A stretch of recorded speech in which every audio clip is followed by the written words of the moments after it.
नमस्कार। आज के ऑनलाइन वीडियो में आपका सबका स्वागत।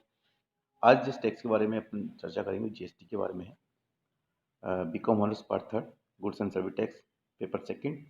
मैं सब डॉक्टर आर के नागरवाल। अपना इसमें टॉपिक दे रखा है कि जो कलेक्शन है कर का उद्ग्रहण एवं collection, levies and the collection of tax, levies and collection of tax, किस प्रकार से टैक्स का कलेक्शन करते हैं और इसका क्या रूपरेखा है। तो पहला इसमें अपन टॉपिक दे रखा है कि इसका कलेक्शन के किस प्रकार से इसको अपन को क्रियान्वित करना और किस प्रकार से इसमें उसको व्यवहार में लेके आना है। दो चीज़ पे फंडामेंटल अपने फर्स्ट है, इसमें फर्स्ट जो इसका है पॉइंट है कि इसको जीएसटी जी सीजीएसटी। सीजीएसटी का मतलब क्या है? केंद्रीय माल एवं सेवा कर का उद्ग्रहण, माने किस प्रकार से इसका विकास हुआ, ये किस प्रकार से इस नियम को अपने प्रावधान में लाए और उसको किस प्रकार से अपने इम्प्लीमेंट करना है और किस प्रकार से इसको यूज करना है। ठीक है, जो अपने इसमें देखना है इसको इस प्रकार से कि इसको कि कर के उद्ग्रहण के लिए कर योग्य घटना या घटित होना आवश्यक है। यदि किसी माल या सेवा के संबंध में कर योग्य घटना घटित नहीं होती है तो ये अथवा घटित नहीं हुई है नहीं मानी जाएगी। माने वाजिब है कि जो गुड्स आप प्रोडक्ट कर रही हो, परचेज कर रहे हो, उस पर कर का जो गुड्स टैक्स है वो होना ही चाहिए, जब ही इस पर लागू हो सकता है। एग्जाम्प्ट वाले पे ही लागू नहीं हो सकता।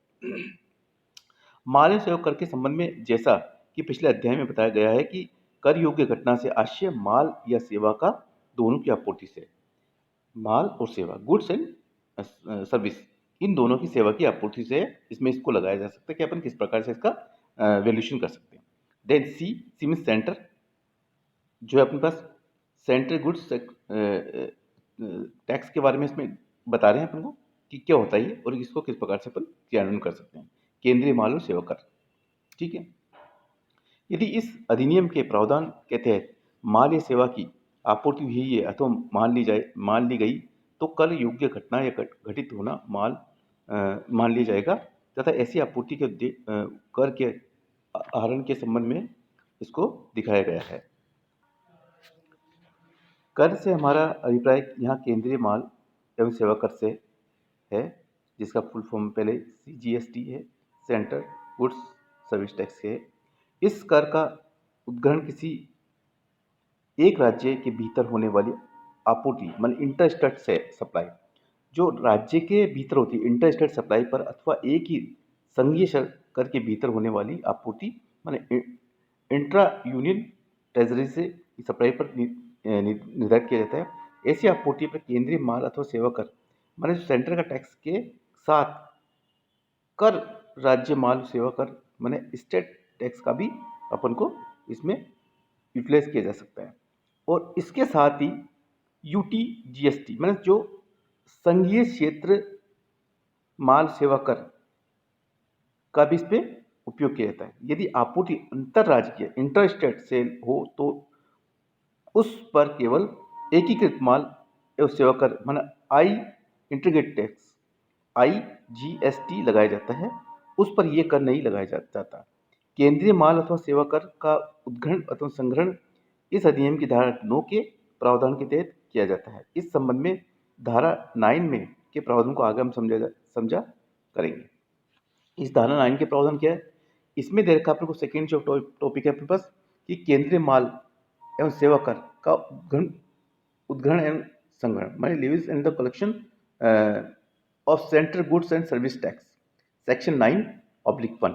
इसमें क्या बोल रहा हो कि सेक्शन 9 के अनुसार उपधारा 2 के प्रावधानों का पालन करते हुए मानवीय उपयोग की मादक शराब की आपूर्ति को छोड़कर माल या सेवा या दोनों के राज्य के भीतर इंट्रा स्टेट की सभी आपूर्तियों पर धारा 15 के तहत निर्धारित मूल्य पर तथा सरकार द्वारा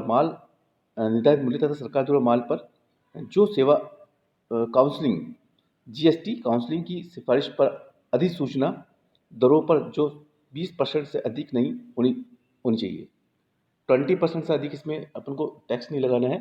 उसके बाद ही जो भी अपन को देखना है इसमें वो कार्यक्रम देखना है, इसके अकॉर्डिंग नहीं करना है, जिससे कि ये देखा जा सकता है कि कर एक ही प्रकार की जो स्थिति है उस पर इसको वैल्यूएशन हो।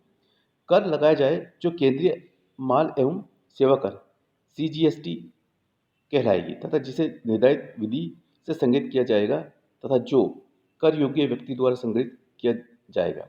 इसी प्रकार प्रत्येक राज्य सरकार भी उसी माल पर राज्य माल सेवा कर की दर लागू वसूल करेगी। इस प्रकार राज्य माल व सेवा कर की दर भी अधिकतम 20% हो सकती है। दोनों मिलाकर अधिकतम दर 40% हो सकती है। केंद्रीय माल एवं सेवा कर के उद्ग्रहण का संग्रहण के संबंध में धारा 19 के प्रावधान संक्षिप्त में दिए गए हैं। इन प्रावधानों को विस्तार रूप से विश्लेषण निम्न प्रकार से करेंगे अपन। जो इसके प्रावधान है, फर्स्ट अपन को देखा है। इस धारा के उपधारा में प्रावधान नंबर 2 के प्रावधान के अधीन होंगे कि the provisional of the section 9 shall be the subject to be provision of section 9(2)(b)।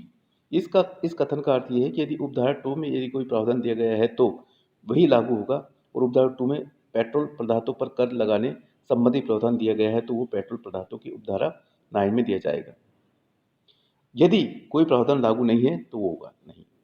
Second क्या बोल रहा है कि मानवीय उपयोग की मादक पदार्थ पर जो शराब है उसके प्रावधान के संबंध में एक पॉइंट ये है कि प्रावधान पर लागू नहीं होगा।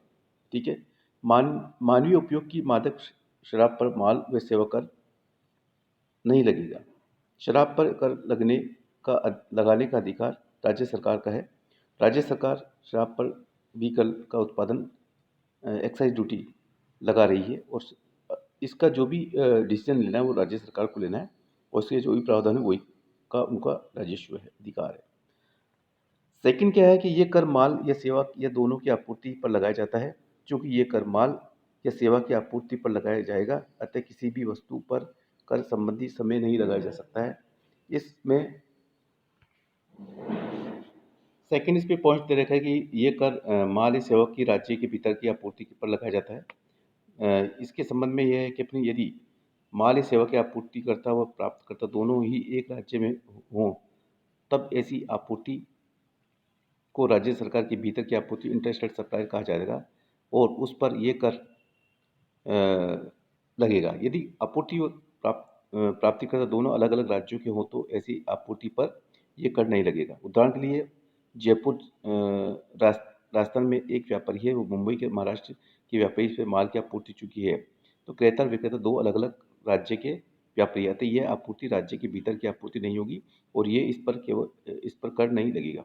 ऐसी स्थिति में ही इंटरस्टेट आपूर्ति कहते हैं, और इस पर ये किस प्रकार से कैलकुलेशन करना है, ये IGST लगेगा। तो आज का इस टॉपिक के मार्फत से नहीं कहना चाह रहे कि इसको जो आपने स्टार्ट करा है, जो इस पर अलग अलग धाराएं हैं उसके हिसाब से इसको कैलकुलेशन करना है, और ये कर का संग्रहण कैसे करना है इसका रूपरेखा और इसकी प्रैक्टिकल के बारे में पूरा समझाएंगे आगे। आज इस चैप्टर को बस इतना ही करते हैं। थैंक यू, धन्यवाद।